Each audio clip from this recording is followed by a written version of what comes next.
ప్రముఖ దర్శకుడు రామ్ గోపాల్ వర్మ గతంలో ఆంధ్రప్రదేశ్ ముఖ్యమంత్రి చంద్రబాబు, ఉప ముఖ్యమంత్రి పవన్ కళ్యాణ్ పై అసభ్యంగా మార్ఫింగ్ చేస్తూ తన ట్విట్టర్ అకౌంట్ ద్వారా అప్లోడ్ చేసిన సంగతి తెలిసిందే.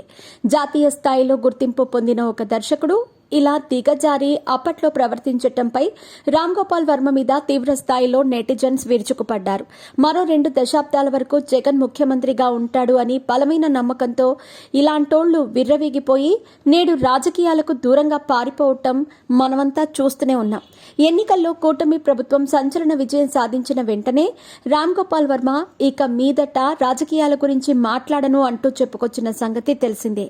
ఆ తర్వాత శ్రీరెడ్డి, పోసాని కృష్ణమురళి వంటి వారు కూడా రాజకీయాలకు దూరంగా పారిపోయారు.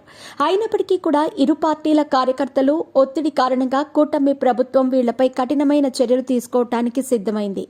అందులో భాగంగా ఒంగోలు టీడీపీ అధికార ప్రతినిధి రామ్ గోపాల్ వర్మపై కేసు ఫైల్ చేయగా రామ్ గోపాల్ వర్మ తనని అరెస్ట్ చేసి హింసించబోతున్నారని, తన అరెస్టుని ఆపాలి అంటూ హైకోర్టులో క్వాష్ పిటిషన్ వేశారు.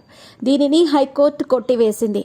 దీంతో 19వ తేదీన విచారణకు రావాల్సిందిగా రామ్ గోపాల్ వర్మని పోలీసులు ఆదేశించగా ఆయన 4 రోజుల్లో హాజరవుతానని చెప్పాడు. గడువు ముగిసింది. నేడు ఉదయం ఆయన పోలీసుల విచారణలో పాల్గొనాలి, కానీ రాలేదు. దీంతో పోలీసులు నేరుగా హైదరాబాద్లోని జూబ్లీహిల్స్లో ఉన్నటువంటి రామ్ గోపాల్ వర్మ ఇంటికి వెళ్లిపోయారు. అక్కడ ఆయన లేకపోవడంతో లోపలికి వెళ్లే ప్రయత్నం చేశారు.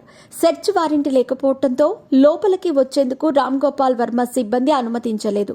దీంతో పోలీసులు రామ్ గోపాల్ వర్మకి కాంటాక్ట్ అయ్యే ప్రయత్నం చేయగా ఆయన ఫోన్ స్విచ్ ఆఫ్ చేయబడి ఉంది. ఆయన సన్నిహితులను విచారించగా తమిళనాడులో షూటింగ్లో ఉన్నట్టు చెప్పారు. అక్కడ విచారిస్తే రామ్ గోపాల్ వర్మ లేనట్టుగా తెలిసింది. ఆ తర్వాత సుదీర్ఘంగా విచారించగా రామ్ గోపాల్ వర్మకి ఇండస్ట్రీలో అత్యంత సన్నిహితంగా ఉండే ఒక పాపులర్ హీరో ఫామ్ హౌస్ లో ఉన్నట్టు తెలిసింది. సాయంత్రం రామ్ గోపాల్ వర్మ ఇంటి నుండి వెనక్కి వచ్చేసిన పోలీసులు రేపు తమిళనాడులో 2 బృందాలుగా విడిపోయి రామ్ గోపాల్ వర్మని గాలించనున్నారు. మరి రామ్ గోపాల్ వర్మ దొరుకుతాడా?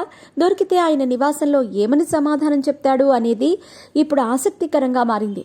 మరోవైపు మాజీ ముఖ్యమంత్రి జగన్ వర్మని అరెస్ట్ చేయబోతున్నారు అనే విషయంపై తన అసంతృప్తిని వ్యక్తపరిచిన సంగతి తెలిసిందే.